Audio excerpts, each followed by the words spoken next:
Well, for many in China, life is slowly returning to normal again, giving other countries a glimpse of what life might be like once the worst of this pandemic has passed. A Canadian living just a few hours from Wuhan, the city that was at the center of the outbreak, shares his experience of COVID-19 through a documentary. How long was your city under lockdown?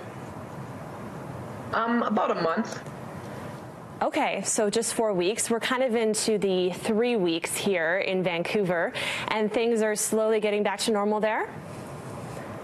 Yeah, today actually I had my first meeting outside.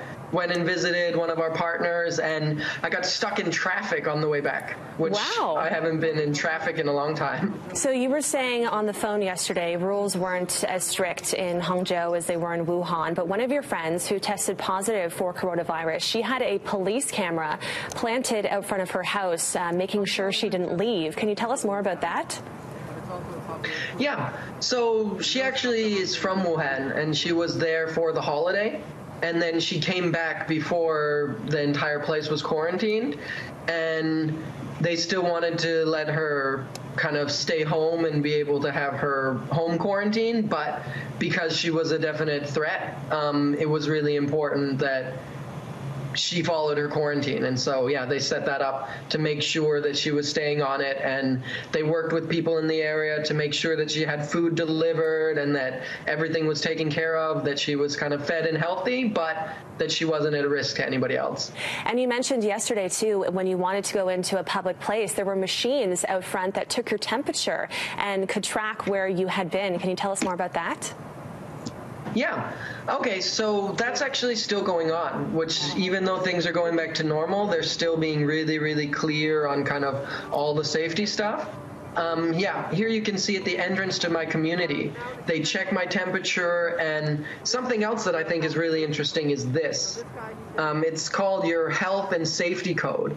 Okay. And so it's got my name at the top, the date, and a green code that can be scanned just to kind of prove its authenticity, and that basically is connected to my online payment system that knows where I've been and kind of where I've been paying and what I've been doing, and it knows if I've been in contact with anybody, and so it knows I'm not at risk, so it's a green one. So I kind of show this anywhere I go, and people don't worry. Like, it's proof that I'm healthy. What do you want to say to your fellow Canadians?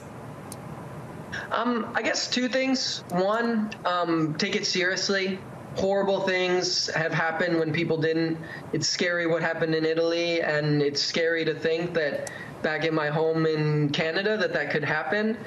It's just a small quarantine, like enjoy Netflix and wearing your pajamas all day, and it's going to end.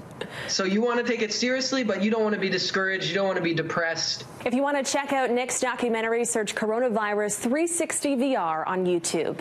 For City News, I'm Mary Cranston.